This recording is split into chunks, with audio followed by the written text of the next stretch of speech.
What's going on, everybody? I am back to break down this 5-game NBA DFS slate on DraftKings and FanDuel, giving you guys the top place to get in that cash line tonight. As always, quick reminder, this video is brought to you by PrizePicks. If you haven't signed up for PrizePicks, guys, it is a player prop site where you can pick things like the over and under on point, assist, rebounds, points, rebounds, assists, 3 points made, fantasy points, etc., and win some money based off it. I've been giving out daily picks on the channel for that, and you can get an instant match deposit up to $100 today when you sign up using that promo code KJK DFS. So go ahead and check them out, guys. You can also use my referral link below in the description. And if you haven't checked out the premium content, if you're getting really serious about NBA DFS, would highly recommend you do so. You can head on over here to patreon.com/KJK_DFS.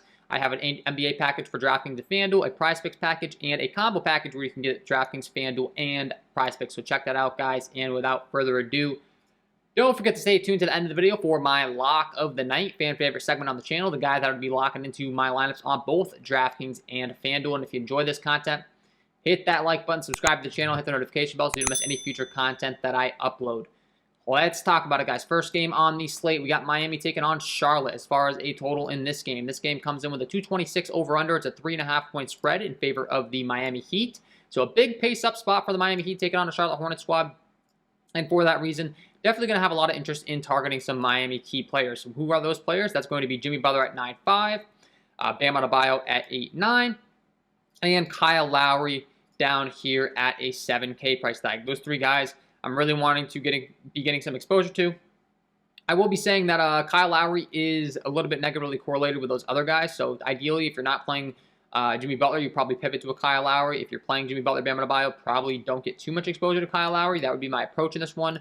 I definitely prefer Bam Adebayo and Jimmy Butler. They've been really dominating the usage on this squad. They definitely have the most upside. And like I said, when you factor in the matchup, these guys could have some really high ceiling games tonight. So I really like going to those guys. Tyler Hero off the bench as a 6-man is a decent option at 6'2" as well. Is very scoring reliant at times, but has a big ceiling, has a lot of upside. And 41.25 DraftKings points last time out. Very good performance, and that's the kind of capability that he can put up, at a 6'2" price tag coming off the bench if he gets hot with that second unit. So those are kind of the guys I'd be looking to lock in on in this game on the Miami side. As far as anyone else that I'm going to be looking to on the Miami side, I mean, Max Strus at a 3.8 price tag looks like a decent play overall. Duncan Robinson at 3.7, same can be said for him. So if you want to go to those guys, I certainly don't hate it in your tournament lineups. It's really going to rely on the Caleb Martin news is the thing. He's listed as questionable. If he continues to be out, Max Strus becomes a much better play. Max Strus is also listed as questionable, which is something to note. And PJ Tucker is listed as questionable. So, if all those guys are out, Gabe Vincent and Duncan Robinson become much better plays than they already are right now at a 4.2 price tag for Gabe Vincent and at a 3.7 price tag for Duncan Robinson. I would prefer Duncan Robinson because he's going to get a lot more minutes with Kyle Lowry being back. Gabe Vincent's kind of stuff behind the curtain. So I do think that Duncan Robinson has the most upside down here in this range. Running it back on the Charlotte side as far as who I'm looking to, LaMelo Ball obviously has the highest upside. He has the highest price tag, but for good reason. If you want to be going to him, the biggest guy that's popping to me from the Charlotte side from a upside at his price tag aspect is going to be a PJ Washington at a 4.9 price tag. Just think he has a lot more upside than what this price tag is reflecting, so I'd be willing to take some shots on him in tournaments. His minutes do fluctuate. I've got him projected for like 24 minutes right now, putting up 0.97 DraftKings points per minute. He is definitely a tournament play because you never really know what you're going to get out of him. But the second guy that's really looking good from a price tag aspect for me is going to be Miles Bridges. Miles Bridges looking very good in my projection model right now. He's actually my top Hornet that's in the starting rotation as far as upside at his price tag, putting up 1.08 DK points per minute. Got him projected to play 34 minutes at a 7.8 price tag. Guy has 50-plus DK point upside anytime he takes the floor. And will be my top overall Charlotte guy that I will be having exposure to tonight from a price tag and upside aspect. Followed up by Terry Rozier at 7.2. So getting plenty of exposure to those two guys in the mid-range I do think makes sense. If you want to go down to a Gordon Hayward, a Kelly Oubre, I don't hate it. But once again, negatively correlated. I'd recommend only playing one of those guys in my lineups. Kelly Oubre has been phenomenal off the bench, so I don't hate that. Phoenix taking on Washington is the next game on the slate as far as the total in this game. Comes in with a 222 over-under. It's an 8-point spread in favor of the Phoenix Suns. So the biggest concern in this game is whether the game stays close. It is a decently paced game overall, though, and we do have a big bump up on the Washington side because there continues to be no Bradley Beal. What does that mean? That means there's going to be more Aaron Holiday minutes, but most notably, we're going to see a lot of Kyle Kuzma and Spencer Dinwiddie usage. So these two guys really going to be popping for me. Love Kyle Kuzma at this 7.7 price tag. Definitely worth the price tag if this game does stay close. Going to be loading up on him. Same can be said for Spencer Dinwiddie at 6'8". Has not really been scoring a whole ton as of late, but the rebounding, assists, and other peripheral stats have been there. If he's able to actually go out there and put up 20 real-life points, that would be fantastic. The upside's only going to go up from there, putting up 47 DraftKings points last time. So really honing in on those two guys makes a lot of sense for me in my lineups tonight. Rui Hachimura at 3-2 is really grading out as a great play for me as well. He's just really cheap over here, and we've seen his minutes continue to climb. So for me, I'm definitely willing to get some exposure. Only right around 20 minutes. Right now, I've got him projected for a little bit more than that. I will say I have a little bit of an aggressive projection on him, so he's really popping for me. But worth taking some shots on in your tournament lineups. And another guy that's worth taking some shots on is Montrezl Harrell at 4-5. We know the type of upside on a permanent basis that this guy can supply. So at a 4-5 price tag, I don't hate it. He's played 26, 27 minutes the last 2 times out. I've only got him projected to play 22 on the modest side, and he's putting up 1.15 DK points per minute. So if he's able to go out there and play, 26, 27, there's a decent chance he puts up 40 DraftKings points for you on the slate tonight. And if he does do that, you will be very happy with that performance at his current price tag. So willing to go there.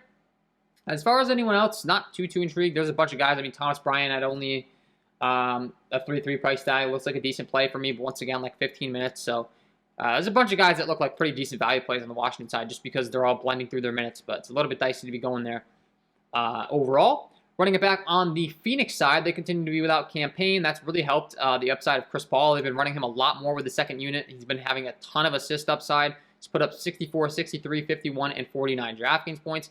And the Suns were pretty hurt dealing without DeAndre Ayton, Jay Crowder, and some other guys. So with them returning, he has an even more assist upside. So paying up for Chris Paul makes a lot of sense for me. If you are running some guys on the Washington side, running it back with some Devin Booker, some Chris Paul would make the most sense. As far as anyone else on this Phoenix side, as far as who's really greening out for a good play, Jay Crowder at 4K continues to really pop for me. We saw him return, like I said, playing a decent allotment of minutes at a 4K price tag as far as his permanent production on the season. And he's putting up 0.76 DK points per minute. We saw him play 34 minutes last time out. So that is really good stuff, and at a 4K price tag, you can definitely go ahead and take advantage of that. Moving further along here, next game on the slate, we got New York Knicks taking on the LA Lakers. As far as the total in this game comes in right now with a total of a 213.5 over/under. Not exactly expected to be the fastest up-paced game, but we know the LA Lakers are still dealing with no LeBron James, which does make Anthony Davis one of the top plays on the slate at a 10-1 price tag. We've seen him put up 57 and 63 DraftKings points the last 2 times out. Price tag is still reasonable enough to where I'm willing to go there. Hasn't gotten blown out of proportion at like 11K or anything, so I do like some Anthony Davis. Russell Westbrook also going to see a lot of usage. I know his shooting has been terrible as of late, but still contributing in a lot of categories. Was able to put up 17 real-life points last time, and the other categories were down. So if you want to go to Russ, don't hate it. I definitely prefer Anthony Davis by a pretty wide margin. And then running it back on the other side with the New York Knicks, once again, I'm just looking to go to the heavy usage guys for the most part. Going to be RJ Barrett and Julius Randle. I definitely do prefer RJ Barrett of the two. Julius Randle's price tag is a lot more expensive, and his production hasn't always been the most consistent. So while he is a decent option, he does get a pretty decent match against the Lakers, and it is a revenge narrative. So if he's ever going to have a big game, don't get me wrong, this could be the game. So I definitely do not hate going to some Julius Randle. Just know what you're getting yourself into if he only ends up with 20, but you could also easily go out there and put up 55. It's just that he's that type of guy, so it can be a little bit frustrating when targeting him. But I certainly do think he grades out as a pretty great play on my projection model. And like I said, those are the two guys I'm really looking to lock into. As far as anyone else on the next side in a slower paced game, it's a little bit dicey for me. I mean, we've seen Evan Fournier at 5'6" pick up some more minutes as of late. He's been shooting pretty effectively, so it's definitely worth taking some risks on in tournaments. Same can be said for a Kemba Walker at 4'2", but his minutes took a way dip down all of a sudden to 17. So, Fournier, Barrett, and Randall seem to be my preferred options. Malik Monk would be my third option with the Lakers. There is no more Carmelo Anthony now, so he should get an even bigger bump up in his usage now after putting up 41 DraftKings points. And lastly, we could finally see some more Talen Horton-Tucker minutes, some more usage, but I would tread lightly because they've been refusing to give him too many minutes pretty consistently for a while now here. So for me, it's going to be Malik Monk, Russell Westbrook, Anthony Davis. On the other side, the Knicks is going to be Randall, Barrett, and Fournier. Outside of that, you could go to Mitchell Robinson at 5'5", who sometimes gets up to 30 minutes, but once again, a very fluctuating play. So a lot of kind of unpredictable plays in that one. Oklahoma City taking on the Sacramento Kings. Shai Gilgeous-Alexander continues to be listed as out, which is pretty relevant here because Josh Giddey and Lou Dort have been absolute usage monsters at 7'6" and 6'4". Both these guys are going to continue to be great plays here on this slate tonight, and they get to take on one of the best matchups you could possibly ask for in a Sacramento Kings team right now. When looking at my defensive half-court and putbacks tool, they are 29th overall in points per possession rank, 28th in offensive rebound percentage rank, 24th in half-court percentage of plays rank, and 29th in putbacks. So the Sacramento Kings are not good at defense. They aren't really good at slowing down anyone. They give up a lot of three-pointers, so I like Lou Dort. I like Josh Giddey a bunch on the Oklahoma City side. And as far as on the Sacramento side, if there is indeed no De'Aaron Fox again, Tyrese Halliburton going to give a big bump up. Fox has missed 7 games. If he comes back, he's still going to be on somewhat of a minutes limit, so it wouldn't be something I'm looking to get too much exposure to. It's a 216.5 over-under. But if he continues to be out, Halliburton, Davion Mitchell are going to be great plays in this particular game. And they would be the ones that I'm mostly looking to load up on, as well as Rashawn Holmes. But the minutes at the center position have been split pretty even there, so that's a little bit dicey. Buddy Hield, same thing. Minutes, a little bit inconsistent. I would almost rather go down to a May 2 at 4K, even though he's only playing around 20 minutes, than Rashawn Holmes, just because the minutes have been dispersed pretty evenly there. But overall, on the Sacramento side, if there is indeed no De'Aaron Fox, it's Davion Mitchell, it's Harrison Barnes, and it's Tyrese Halliburton. Those are the 3 guys I'd be looking to run it back with, along with the plays on the Oklahoma City side, like I said, Josh Giddey, Lou Dort. As far as anyone else in this game that's looking like a pretty decent play for me, Darius Bazley at 4-3, looking like okay, but like I said, I'm just looking to lock in on those 2 guys in Oklahoma City. I don't really think it's need to get too cute with the other ones, and that would be my approach. Milwaukee taking on Portland is the last game on the slate as far as the total in this game. This game comes in right now with a 226.5 over-under. It's a 9-point spread in favor of the Milwaukee Bucks, so expected to stay somewhat close, I guess you could say. It's not double-digit spread for the Bucks, but still a little bit scared about the blowout. The Trailblazers have traded away Covington and Norman Powell now, so their usage is going to be way up in this one. So CJ McCollum, Yusuf Nurkic, and Anthony Simmons, those 3 are going to continue to be high upside individuals, and all 3 of them I will have a lot of interest in. The only thing that could slow them down is if this game stays close or not. So keep your eyes on that. As far as anyone else on the Portland side, not too intrigued to go anywhere outside of maybe getting some exposure like Greg Brown and CJ Ellaby, who we saw get a little bit of a ramp up in minutes the last time out, but even then, a little bit dicey. Ellaby's definitely my preferred option. I mean, he got the far more substantial minute bump. Got the start, played 27 minutes, and then also we saw Tony Snell play quite a few minutes. Very scoring reliant, and he can make some threes from time to time. Last night was one of those times. Put up some pretty good fantasy points, 33 DraftKings points. He's minimum salary, so going to these guys in your tournament lineups, I certainly don't hate. They're going to be out there on the floor for lots of minutes, so the Milwaukee side certainly looking to load up on them. If the game stays close, I mean, Giannis Antetokounmpo, this is a huge upside spot for him. The Portland Trailblazers really bad defensively on the season. They're 3rd to last in the league defensively, 30th overall in points per play rank. And for that reason, definitely love targeting them. Obviously, Giannis is going to be a fantastic upside guy. One of the best fantasy point per minute producers in the league. Looking at his per minute production, 1.73 DK points per minute. You know, he's right up there with Anthony Davis for my pay-up options on this slate tonight. And would be a pretty big priority for me if this game stays close. And if you're playing a bunch of guys on the Portland side, I think running it back with Giannis makes a lot of sense. Secondary options, Jrue Holiday, Chris Middleton, Bobby Portis, all a little bit negatively correlated to Giannis Antetokounmpo, obviously. I do think you could play, 3 of these guys max. My favorite 3 would be Holiday, Portis, and Giannis probably. Middleton has the upside, but I think he's the one that really takes the biggest hit with Giannis being in the rotation. When Giannis is in, I just don't have that much interest in Middleton.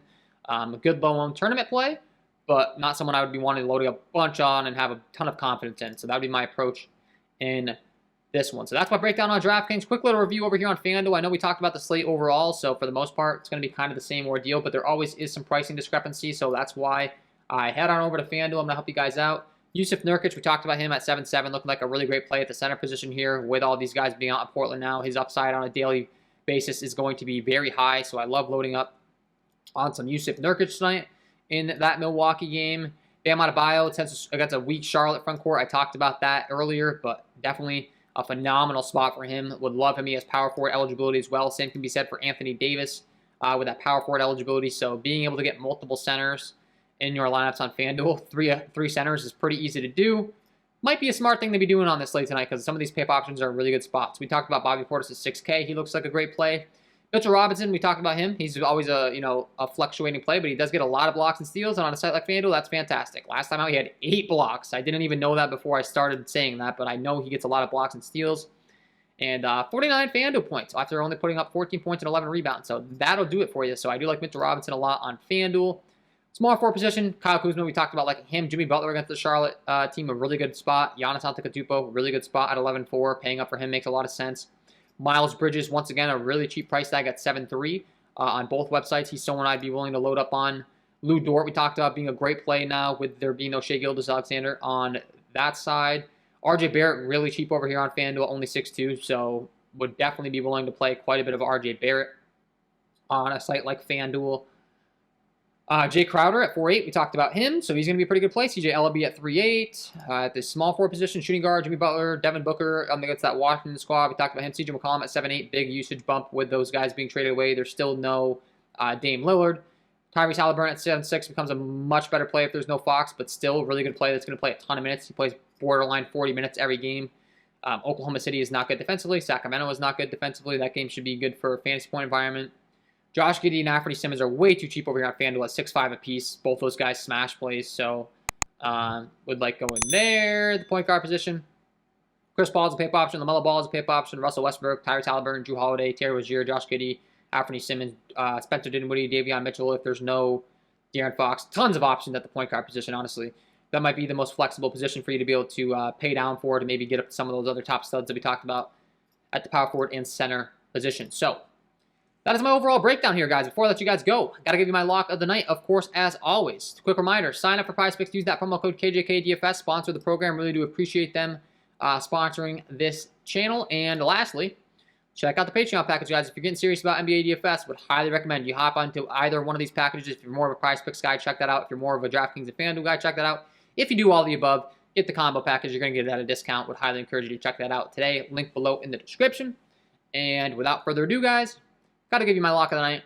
Let's get into it. And my lock of the night tonight is going to be Josh Giddey. Taking on this Sacramento squad, you can't ask for a much better matchup. They have been terrible defensively all season long, especially in the transition setting as far as their ability to slow down opponents. And when you take Shai Gilgeous-Alexander out of the equation, Josh Giddey's usage goes through the roof. More points upside, more assists upside, even more rebounding upside as of late for Mr. Josh Giddey. Love this spot. Get him in your lineups because he is my lock of the night. So there we go, guys. Josh Giddey, get him in your lineups. And that is all from me in this one. If you did enjoy the content, if you could please take a second to hit that like button, subscribe to the channel, hit the notification bell so you don't miss any future content that I upload. That would be greatly appreciated. Wishing you guys all the best of luck tonight, and we will see you in the next one.